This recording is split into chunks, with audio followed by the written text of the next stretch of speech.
a good Thursday evening, everybody. Chris McDonald along the Arizona border. We're grateful to have you tonight, sir, and we're just so honored to have you. And Richard, we were talking a little bit. We got a mutual friend in Cheryl Todd, and you guys were here in Knoxville. I missed seeing you guys, but we're so grateful that you're with us tonight on the McFiles, buddy. Welcome here on the show. Well, thanks so much. And it's you go by Chris? I do by Chris. I do. All right. Well, I go by Sheriff or Sheriff Mack. Okay. Or Mack or what, any of all that. But the title has stuck over these years, even though I admit readily, I haven't been a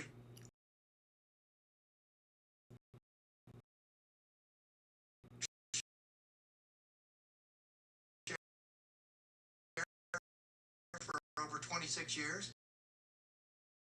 But I was in law enforcement 20 years, and I was a sheriff 8 years out of that.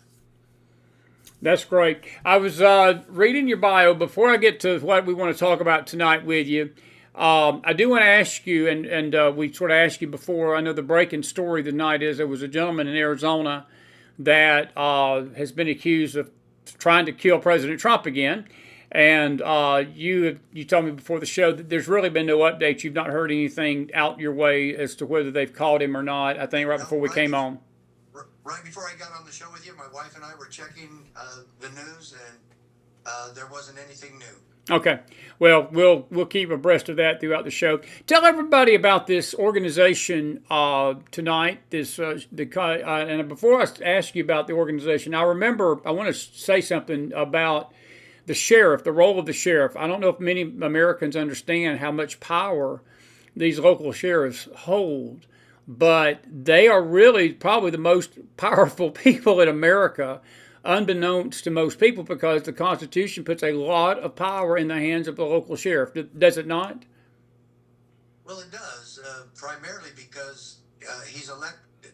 He's the only law enforcement officer anywhere in the country or anywhere in his county that makes him appointed by the people, by, for, and of the people. And in America, that's the power source. That's the ultimate power in our form of government, in our constitutional republic. The people, we the people, are the first three words of the Constitution. You know, so the power people appoint the sheriff, and he answers only to them. And therein lies his power and his responsibilities. Wow. And so he has to report to them only. And most people don't know that the sheriff does not have another boss or supervisor. And when you said that the sheriff is a very powerful position, a lot of sheriffs don't know that either. And thus, the purpose of my organization, the CSPOA, the Constitutional Sheriffs and Peace Officers Association. And we train sheriffs to know and understand their oath of office, their duty to protect our constitutional republic, and their role in preserving our God-given liberties. That's awesome. And we'll let you talk about more of that, because people can join into this every month with a monthly pledge and a monthly portion to do that. Dues. Monthly dues, yes. Every American can be part of this peaceful and effective solution. And Chris, you and I and your audience could sit down right now and write down the amount of peaceful and effective solutions that we have left as American citizens. And besides the good Lord intervening on our behalf and saving us from this catastrophe that we helped cause because of our complacency and apathy, and we haven't been busy. We have not been vigilant. Like Jefferson warned us, the price of freedom is eternal vigilance. We trusted government. He told us never trust government, but keep our American officials bound down by the chains of the Constitution.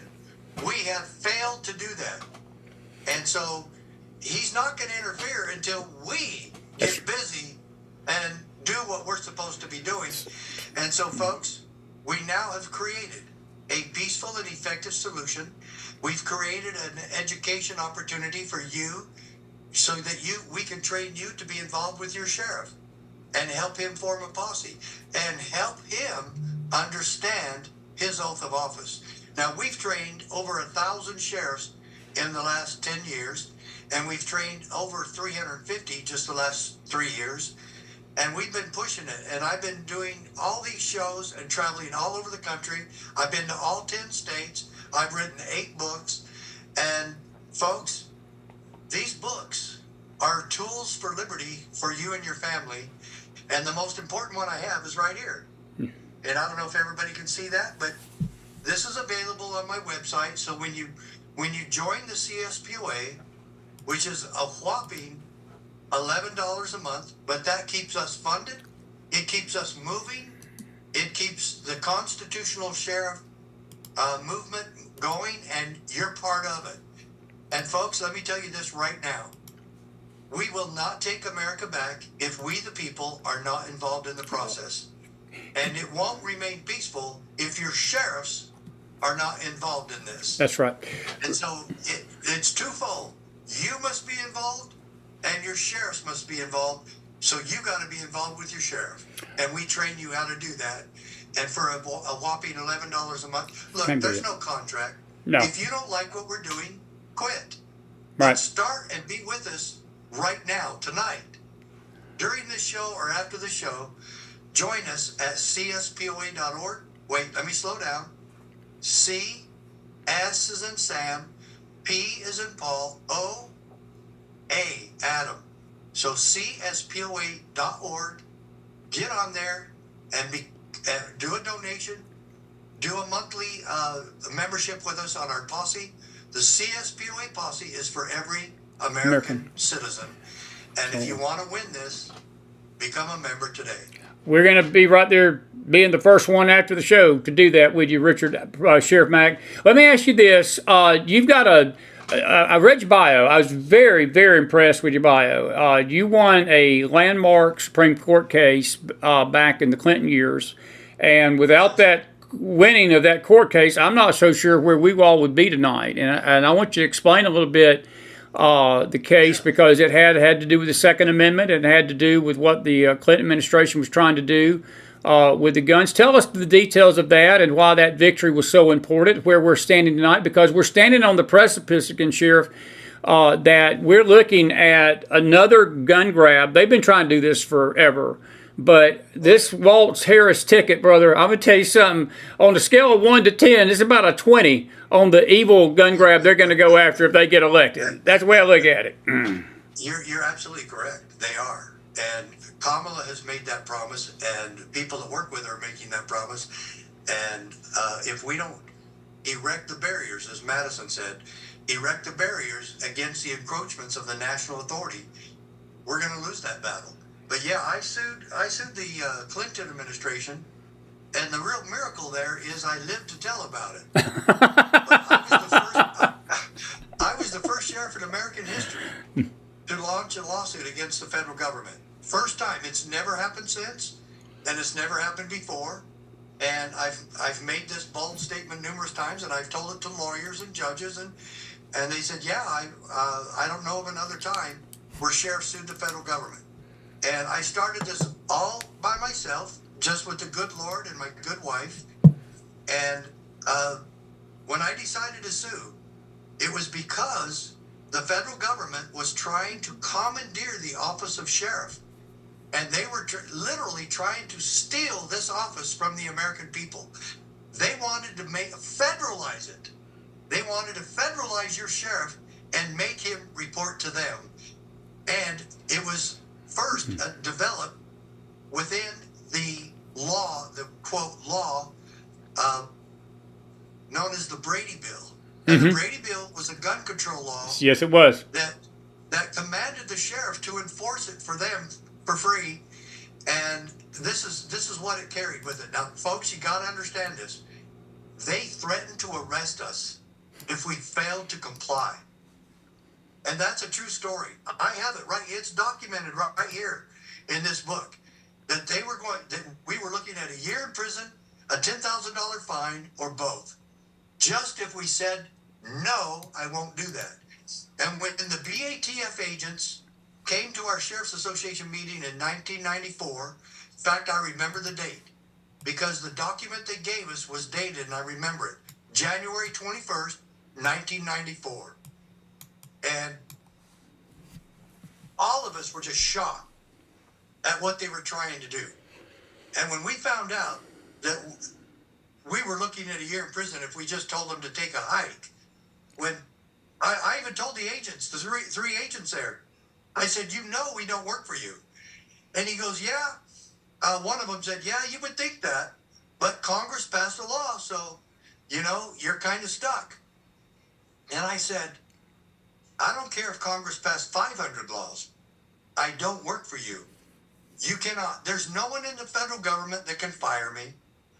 None of you can hire me. And I work for the people of my county, not you. And so they just shrugged and went on with their presentation. And every sheriff in that room, all 13 sheriffs, there's 15 sheriffs in Arizona, only 15 counties here. 2 sheriffs didn't show up to the meeting. And 13 of us were really upset. And the other sheriffs were cussing and throwing F-bombs. I don't throw F-bombs. I don't cuss very much. And when I do, I repent too damn fast anyway. I already like you, Sheriff. I already like you. I don't throw F-bombs, and that's it. I don't. And so I told the other sheriffs, I said, you guys have all convinced me that we shouldn't be doing this. And I drove home 3 hours, and when I pulled up in my driveway, it hit me. You're going to sue your own government. And then I said, well, what about the pretty little blonde girl inside there? She's not going to want anything to do with this. And it was just the opposite. She totally endorsed it. And she said this, now we know why you were supposed to be sheriff. And it was true because I hadn't lived there for 12 years. It was a really miraculous election. And as I look back at all of this, Chris, this was just one miracle after another. Absolutely. And I never thought we were going to get to the Supreme Court, not even for a minute. Yeah. And then to actually get to the Supreme Court, they only take 1% of the cases that cross their desk. 1.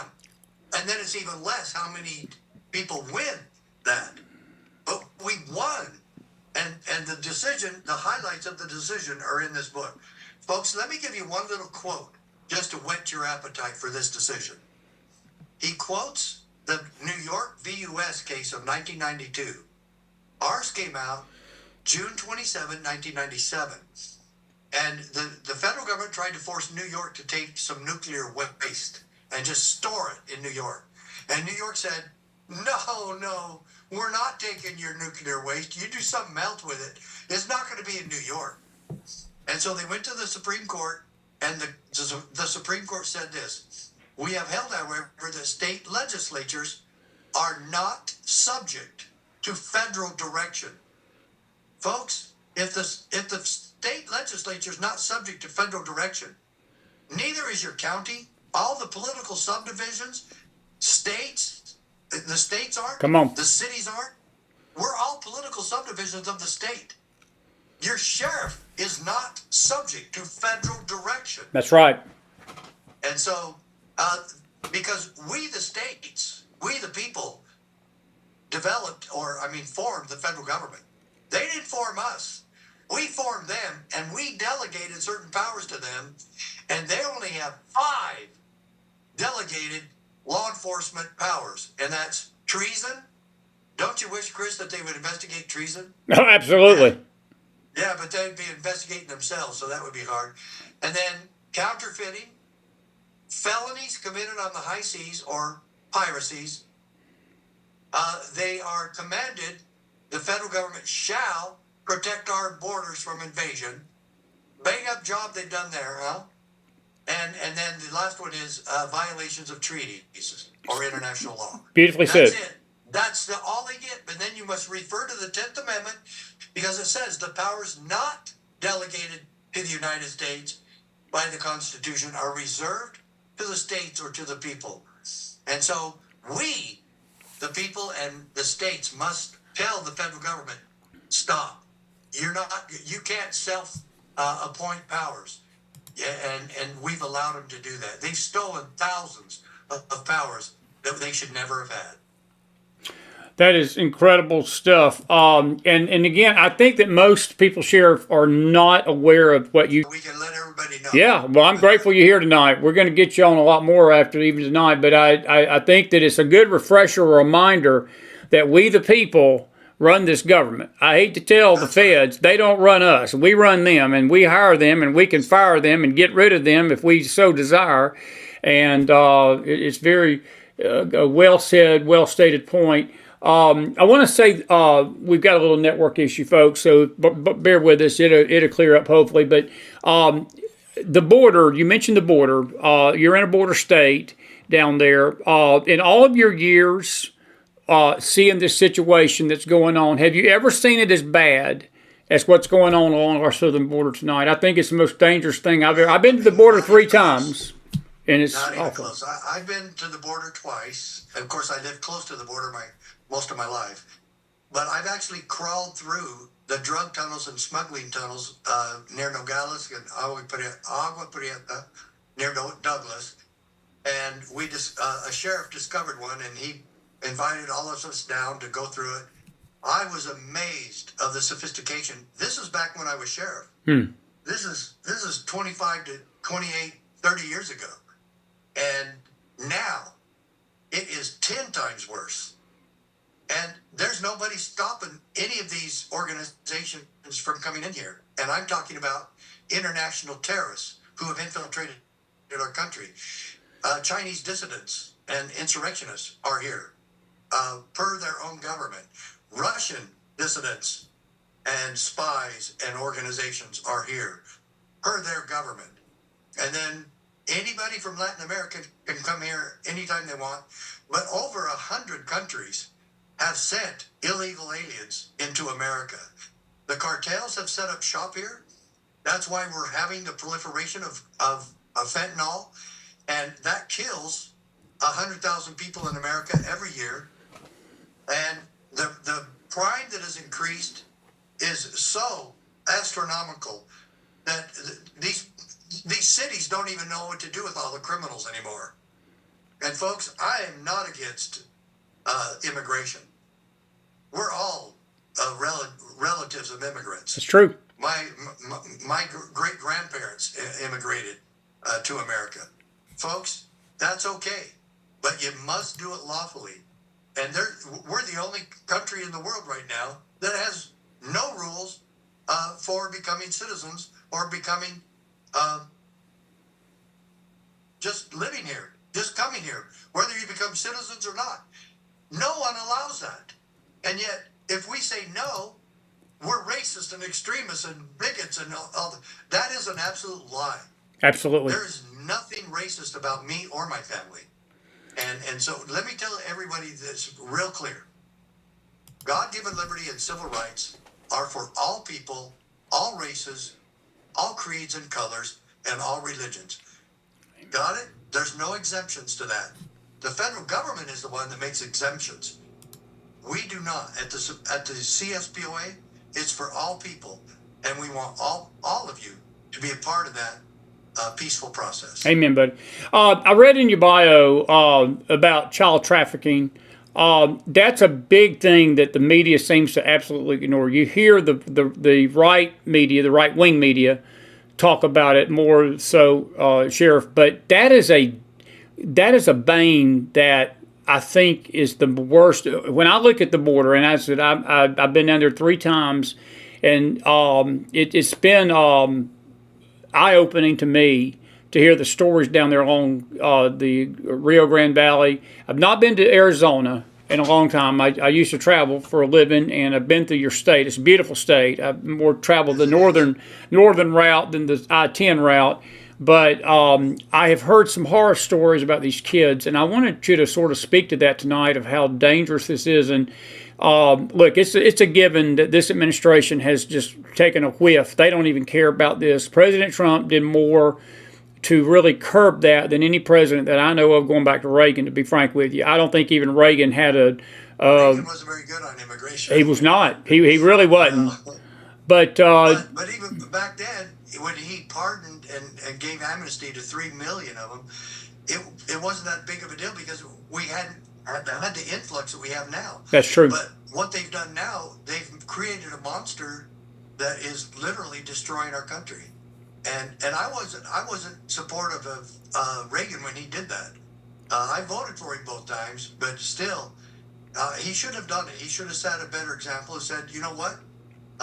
We appreciate him coming here and wanting to work in our farms and ranches, but if they're going to do it, there can be a worker program, but just unilaterally just saying, oh yeah, you guys can all stay now. Yeah. That was a horrible example, and it was wrong. Why do you think that the will is not there on even the Republican side to stop this? And then, I'll ask you a sort of follow-up question to this.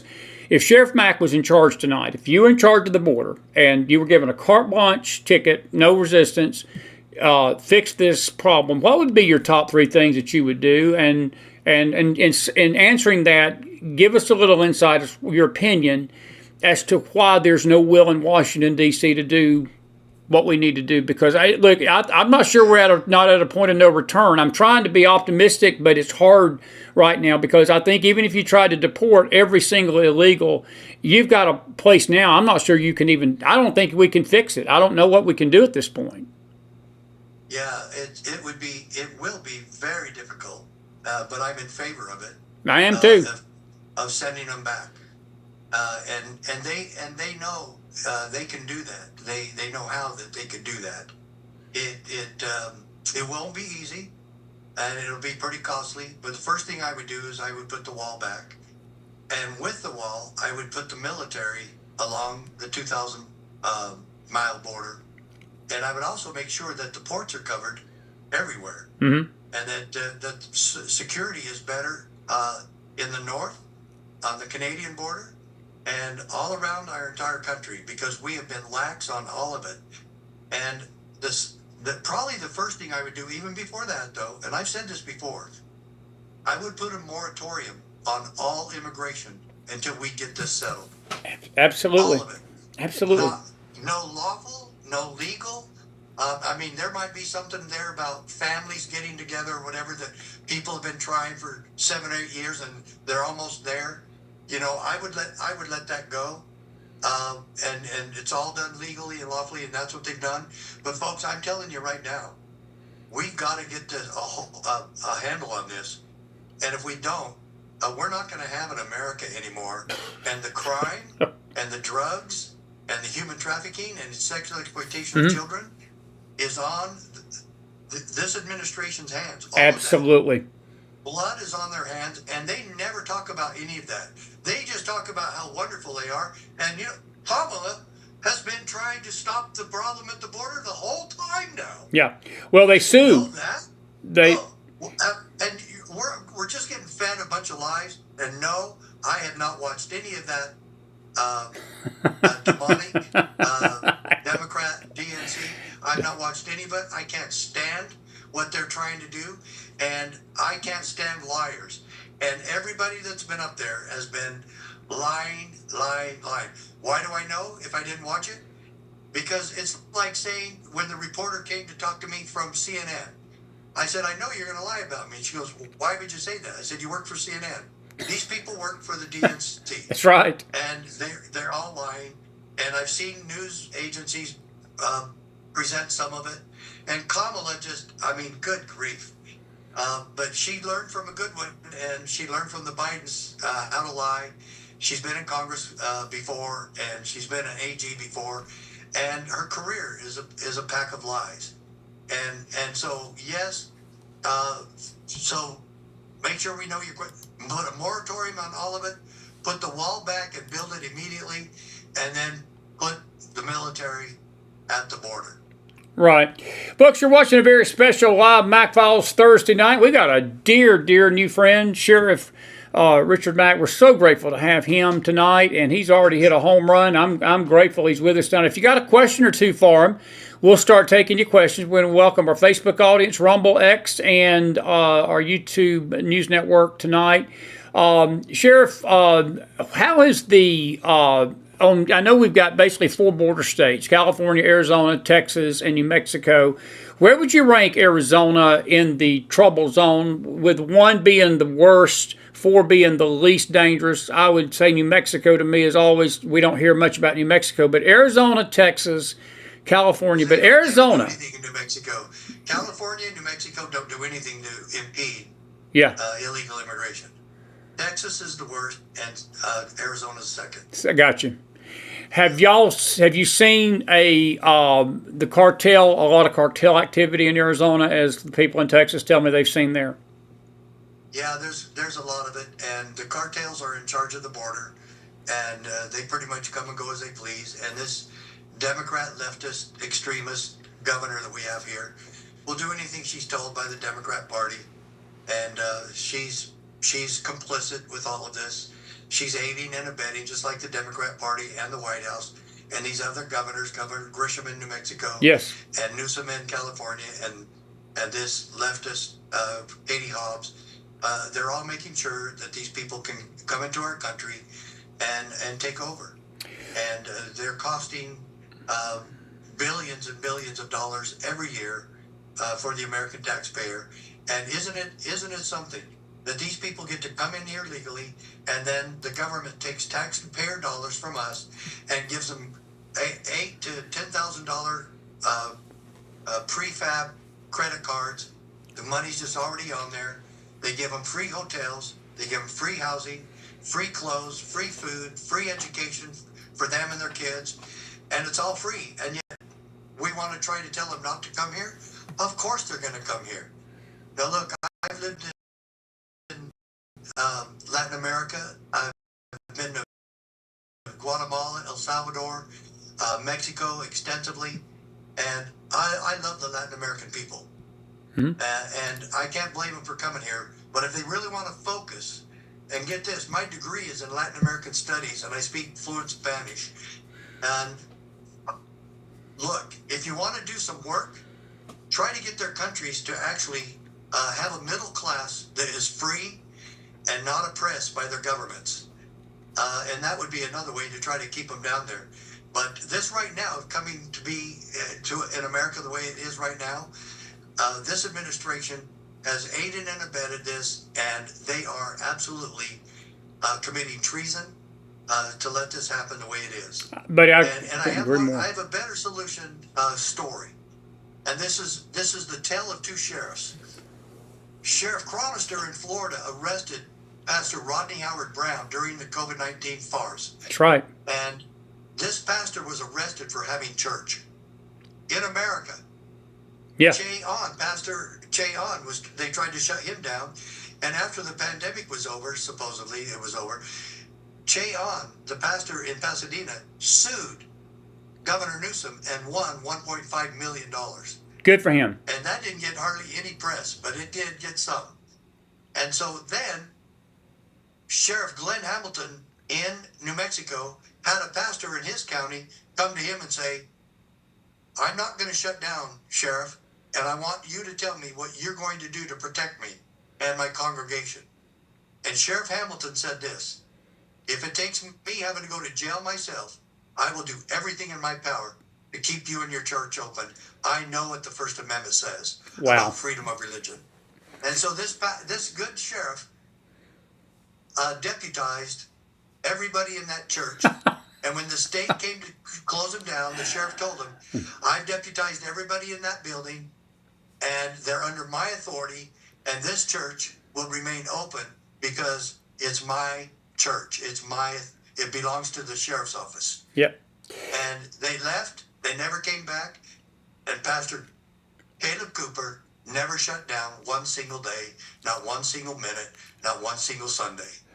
And he and Sheriff Hamilton have been to our conferences, and they've told their story, and they're going to be at our conference on September 7th, telling their story again, how they changed America during the COVID. And there was 550 sheriffs nationwide that stood against the COVID mandates and refused to enforce them. And God bless every one of them. And now we're doing this so that they can save our entire country.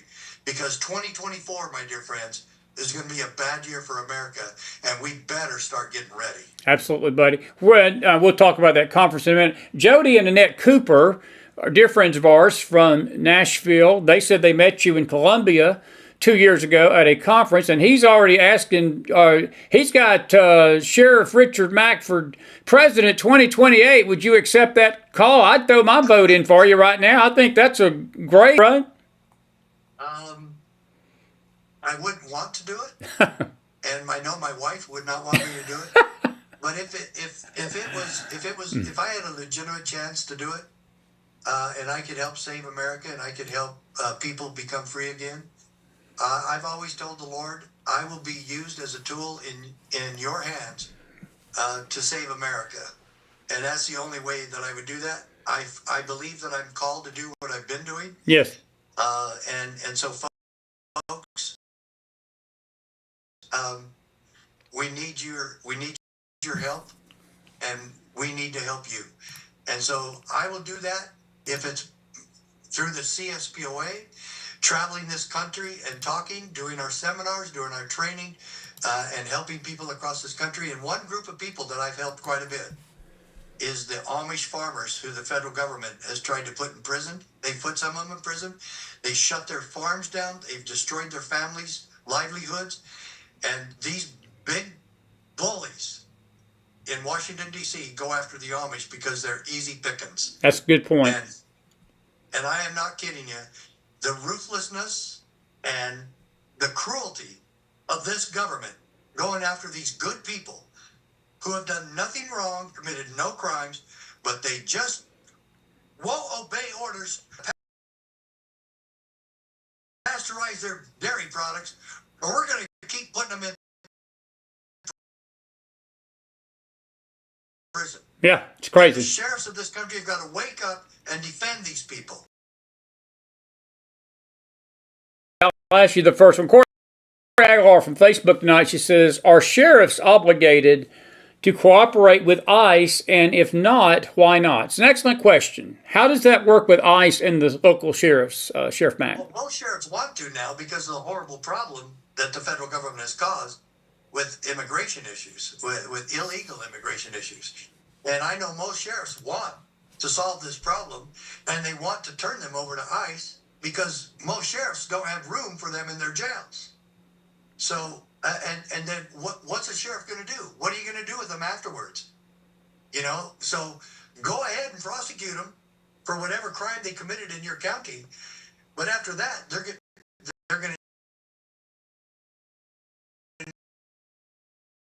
to be released, and you want ICE to pick them up.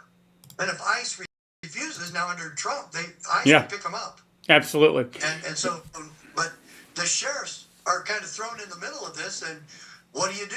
I mean, even when I was sheriff, of course we would catch load vehicles, a van filled with 25 illegals, and we'd stop them, but I don't have room for them in my jail. I have a small jail, or I did, and so we would call them, and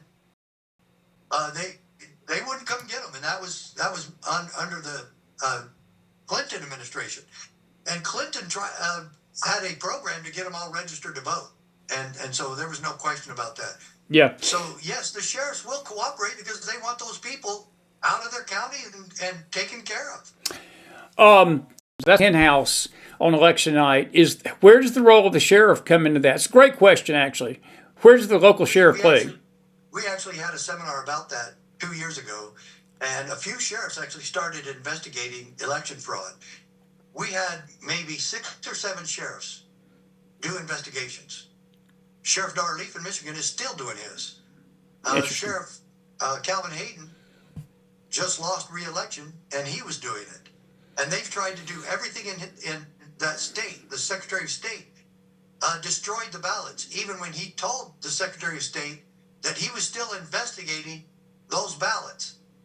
So we still have Democrat position leaders in states that are committing crimes to stop investigations.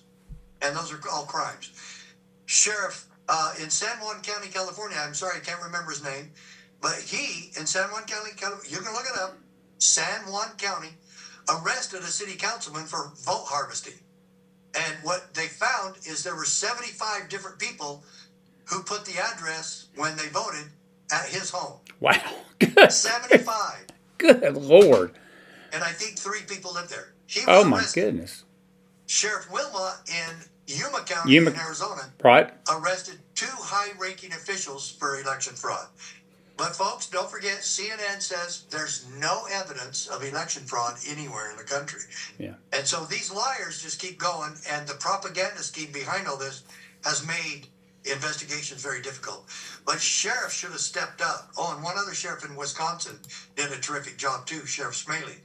And then the Attorney General, Democrat, said, well, Sheriff Smaley, that's a real nice publicity stunt, but we're just going to leave it at that. Yeah. And his investigation actually covered citizens who had family members in nursing homes that were invalid, who were not physically capable to vote.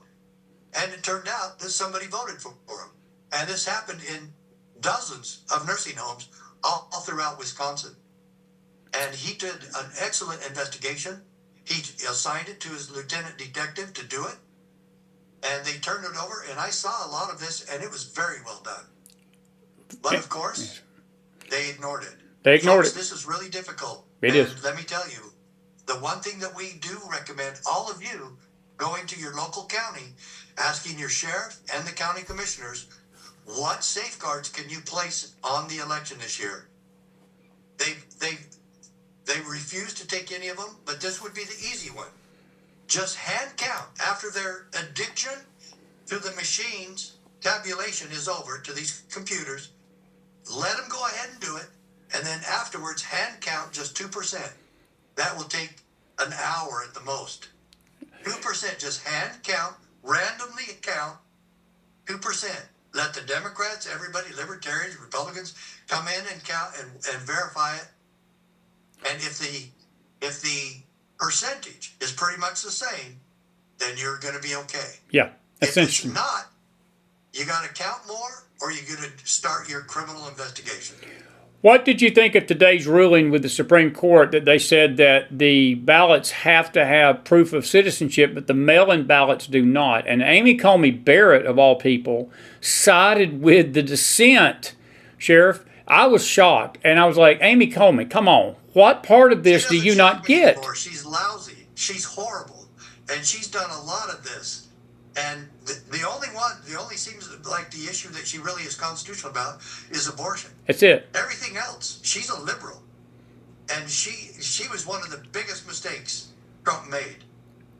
Because he got the word that she was really a staunch constitutional judge, and she's not. And even people during her hearings, her confirmation hearings, told a lot of people within the Republican Party and the White House, Trump, you're making a mistake here. This lady is not what she says she is. And she has backstabbed the American people too many times now. It doesn't surprise me at all. But how stupid can you get that you can just send in any ballot? Yeah. That's how they cheated last time. That's how they cheated with these handout ballots. That's right. And my wife and I, in 2020, she and I lived in a very staunch Democrat area in Phoenix. We got 6 ballots mailed to us to mail back. And we never asked for any of them. We vote in person. We never asked for any of them. And that's why we voted against the Maricopa County recorder, Stephen Richer. And that's why he lost, because he kept lying to all of us about what they did to protect the vote there. And folks, it's still a broken machine. It's still a broken a catastrophe. And Trump will lose this time if they indeed want him to lose. I'm going to tell you, it's all going to be about the voter integrity. Liz Goldman's got an interesting question for you tonight. It's about RFK Jr. He's supposed to drop out tomorrow and make a big announcement that he's going to support President Trump. Her question to you is, do you know what his position is on the border? He's sort of all over the place on some things. I've never really gotten a real good feel where he stands on this. Do you have a sort of an insight to how he feels about this border? Is he more illegal immigration prone, or is he somebody that would stand up and say we need to shut this thing down? I I actually got his book that he wrote, but it was about COVID. Yeah. And how could he be so right about COVID and not be suspicious about these people being added to the voter rolls? Absolutely, buddy. And so I don't know. I have not heard him speak, but I was at, boy, I don't know what meeting I was at, and somebody had a table for him, and I bought his book because I'm really anti-COVID-19 mandates because I'm anti-corruption, and it was all done by corrupt government. It was, buddy. Absolutely, it was. Corey Aguilar says, how can the border states assist the border? What can they do that they're not doing now? Probably breathe, because it just seems that there's not a lot going. Look, and I want to say this in all fairness. When I was there in 2019 for the first time, the border agents that I talked to were not a big fan of Greg Abbott. When I went back, I went twice in 2019, went back in 21. Within the last year, a lot of people that I talked to that were very hard critics of Abbott have actually come to the governor's defense and said he sort of changed tune. Now, it may be because of politics, and I'm not going to get into that. But her question is actually not too bad because, Sheriff, if and again, this goes back to what would you do? What can be done with these governors? Because these governors have a lot of power, too, along with the sheriff. And if the sheriffs don't have the power to do what they're needing to do, it's usually the governors are trying to stick their nose in places they don't need to stick it in. But it still comes back down to that local sheriff, don't it? It does, and both of them can call out citizen volunteers. Both of them can. But the governor can call out the National Guard. Right. And he should be doing that. And no, I don't care if the Supreme Court, I don't care if all 9 of them say, no, you can't do that. That is a lie. Each state can protect themselves. If the federal government refuses to do their job that we assigned to them and we delegated to them, we a liar or stupid. And every state, especially Texas, is a sovereign state. It can take care of its own people and stop the crime perpetrated by the federal government. Absolutely, my friend. Sakes. Of course he can. I've never liked Babbitt. I don't like him now. What he did was all showboat stuff, putting people on a bus and taking them to New York and Chicago. Absolutely. That is illegal. That is illegal, Governor. You cannot do that. You're just aiding and abetting, just like that. I mean, was it funny at first? Well, it was because these cities were sanctuary cities. He can't do that, though. He could send them south. But I guarantee you they would have come right back because of the lack of cooperation from Mexico. And Mexico doesn't care anymore. But Mexico was cooperating under Trump.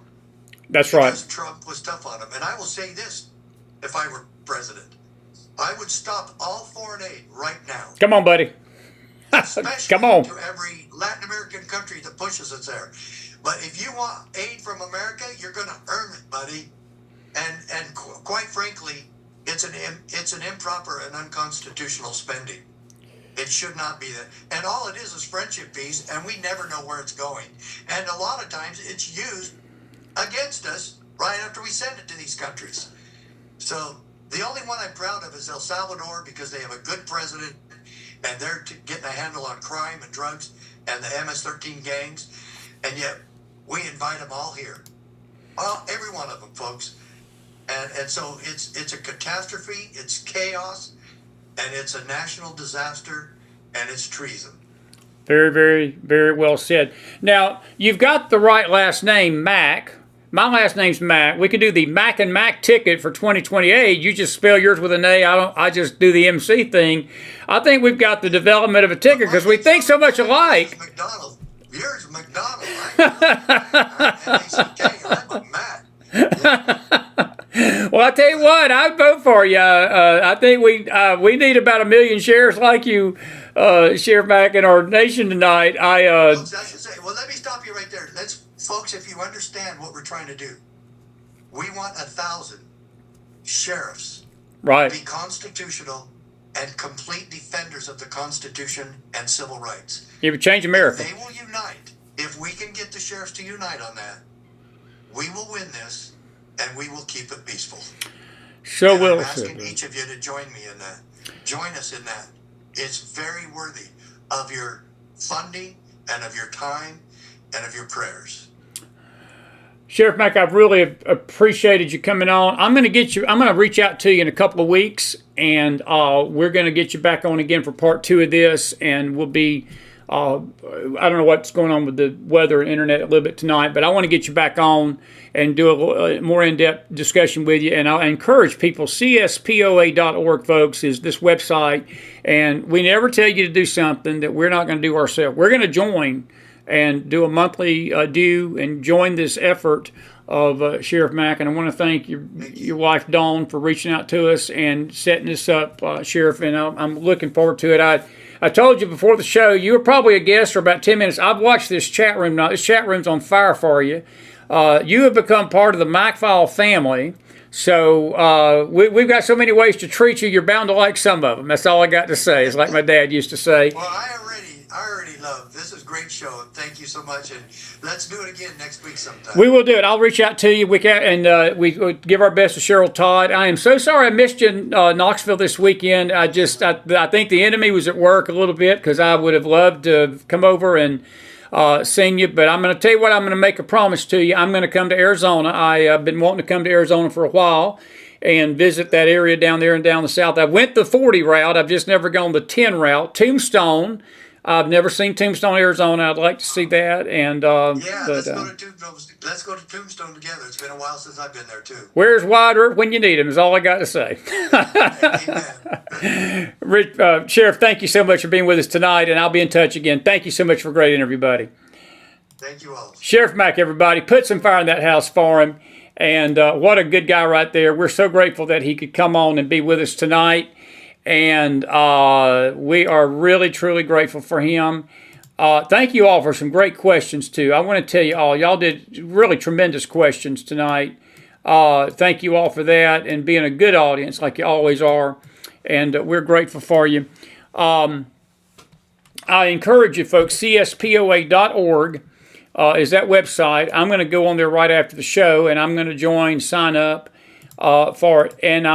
And I hope you took away what he was trying to say tonight, how powerful these sheriffs are, and why it's important that we get 1,000 constitutional sheriffs in America, because they do wield a lot of power. They can go a long way, either way, stopping or aiding and abetting election fraud and having election integrity. And there's a big line between the two, a fine line between the two. And so we are grateful for him tonight. Now, we've got about 9 minutes. If you've got a question or two, I'm going to ask you to go ahead and put that question in there for me tonight. And we're grateful for those of you that are going to do that for us. Let me see if I can get my screen right here tonight. It's good to see everybody in the house. And I'd vote for him. I'd vote for Sheriff Mack for president. I sure would. Mary says he should run for governor. I'll talk to him about that. I think he would probably be open to that, hopefully. I feel like I've known the man for a million years.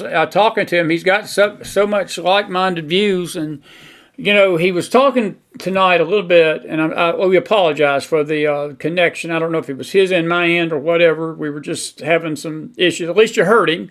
I know there was a time he was frozen. But it's just, we can't control technology and the internet sometimes. But he was talking tonight to something that caught my attention when he said it, that to fix this problem, you got to go to the source of these nations and cut off the federal aid and cut off all immigration. I don't know if y'all remember this, but in 2016, that is exactly what President Trump tried to do.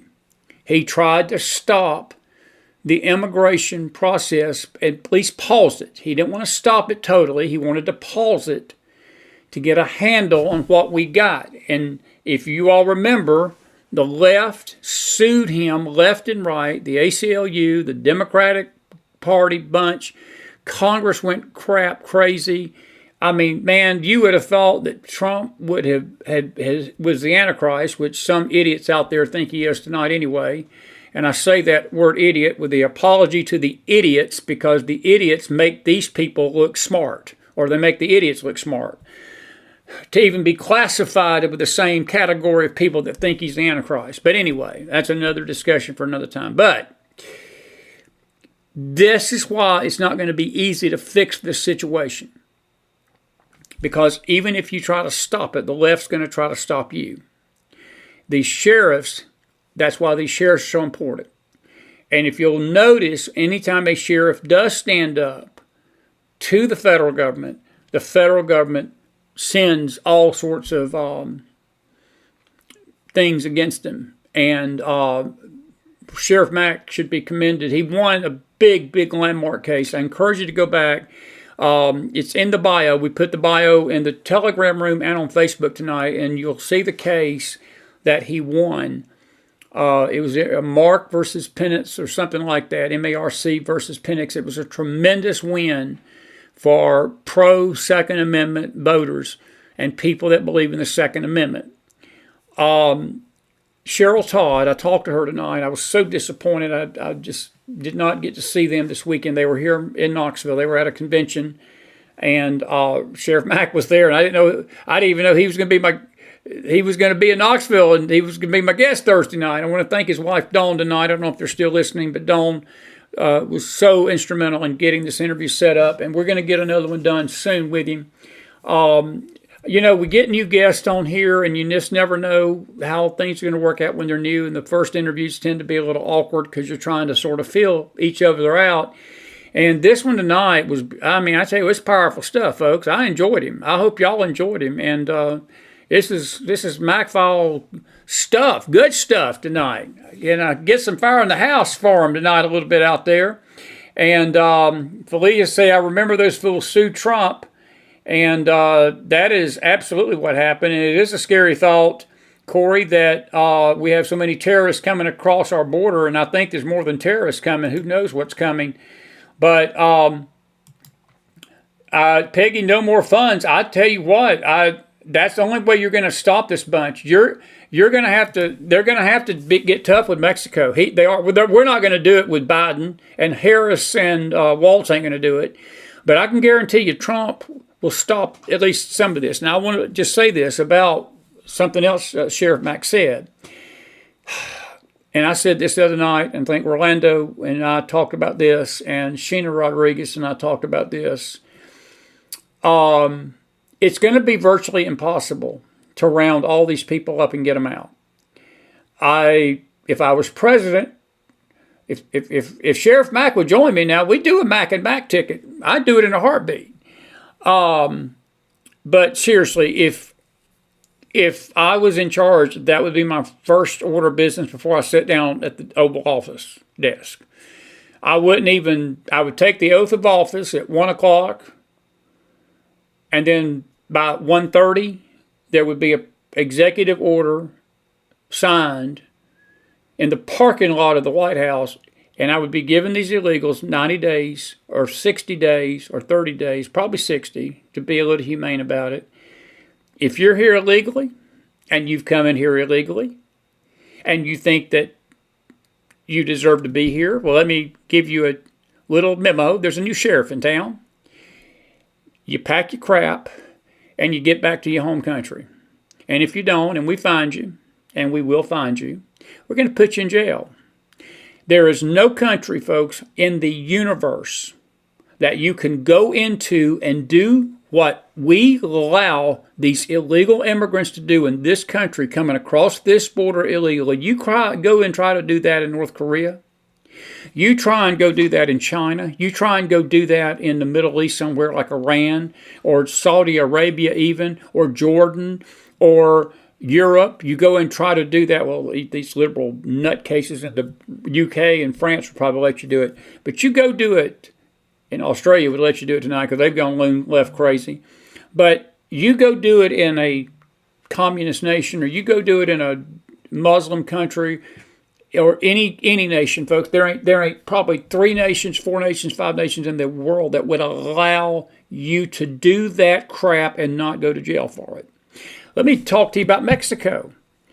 You go down to Mexico, and Orlando's told me this. If there's about a 25-mile radius from the border of the U.S., you can go 25 miles inland into Mexico without a passport or without a visa.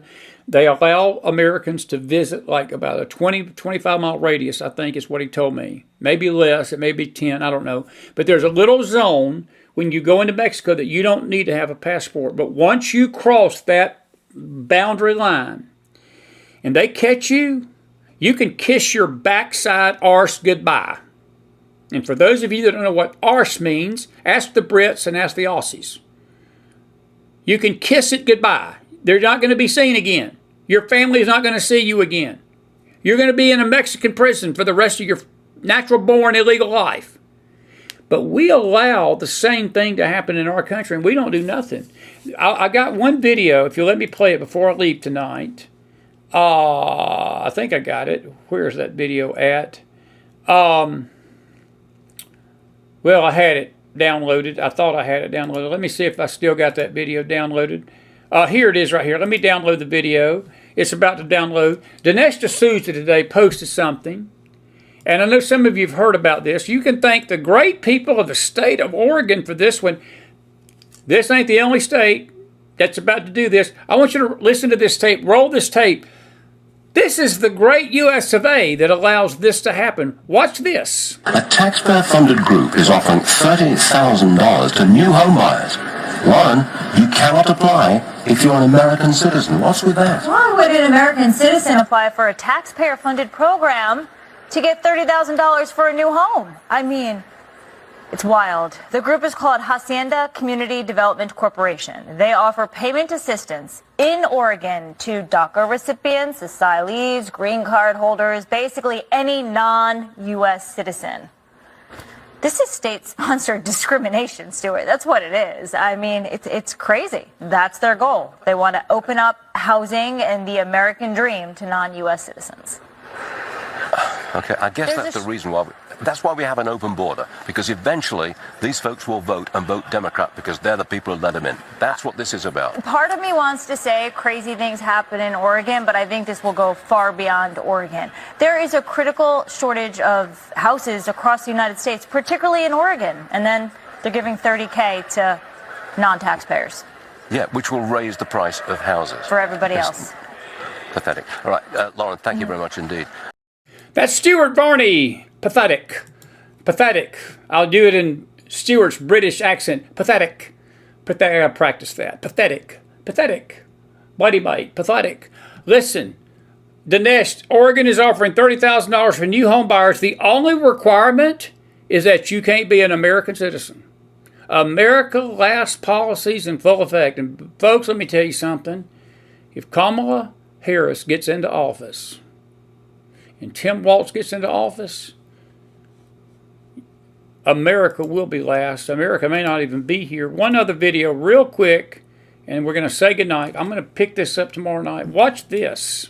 But we can get out there, reach out, make the case. And for one thing, don't ever shy away from our progressive values. One person's socialism is another person's neighborliness. But we can get out there, reach out, make the case. And for one thing, don't ever shy away from our progressive values. One person's socialism is another person's neighborliness. One person's socialism is another person's neighborly. Wow! That's coming from the communist number 2, Tim Walz. And the theory of communism may be summed up in one sentence: abolish all private property. That was issued by none other than Karl Marx. But one person's socialism, according to Mr. Jackass, is another person's neighborlyism. So you Democrats and you Republicans that sit at home and don't vote, and you Christians that sit at home and don't vote, don't vote. This is what's coming to America. This is what's coming to America if you don't vote. All righty. I've said enough tonight. I've said enough. Did you get something out of the show tonight? I've got a lot more to say, but I'm going to keep my mouth shut for right now. It is disgusting, Cedric. It is disgusting. It is disgusting. It is disgusting. By the way, the California State Senate Committee just approves a bill to allow illegal immigrants, listen to this now, listen to this, they allows illegal immigrants to buy homes with 0 down payments and 0% interest loans. How many of you out there, give me a thumbs up, would like a 0 down payment, 0% interest loan?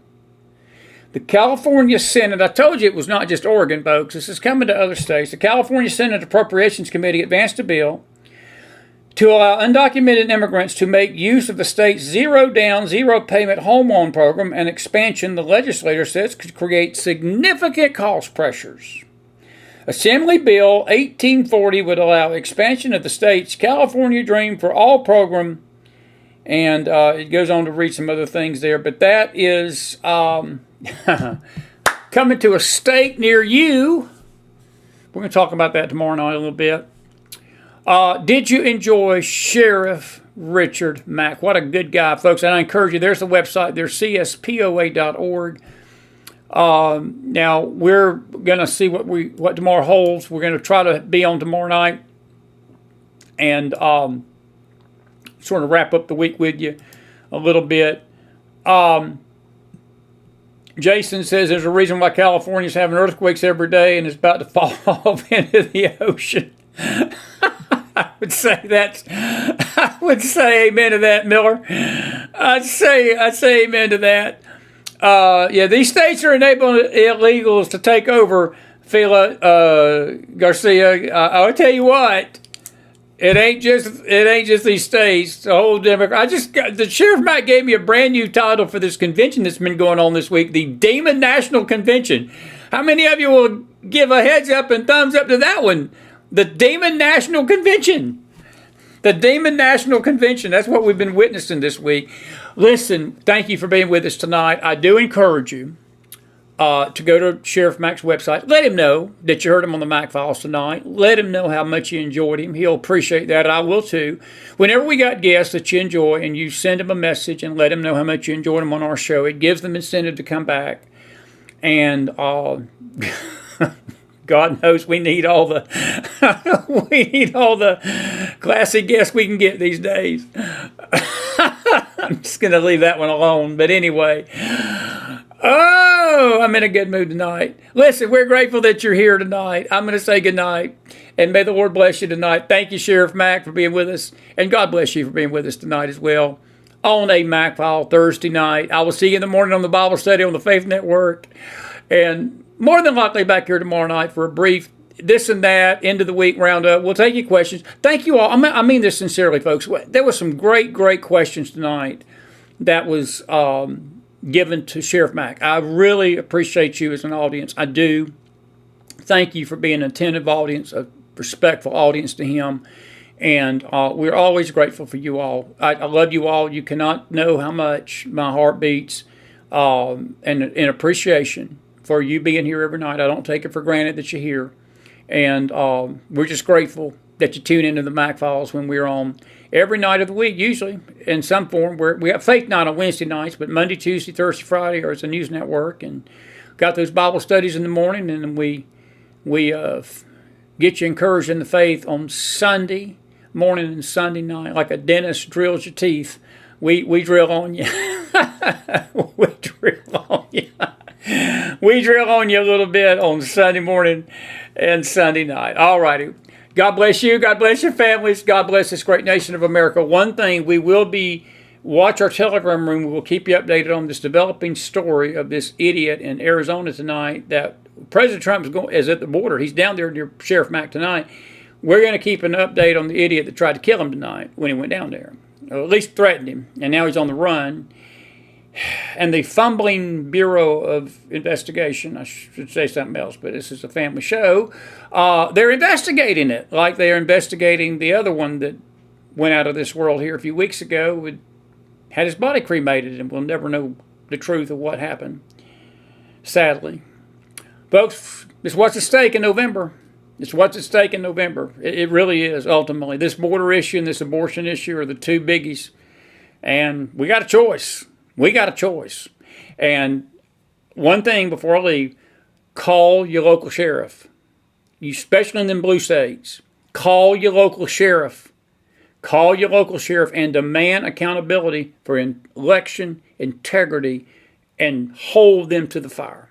Hold them to the fire. God bless you out there tonight. Have a good one. We'll see you tomorrow morning on the McFiles and perhaps tomorrow night. God bless you guys. Have a good night, everybody.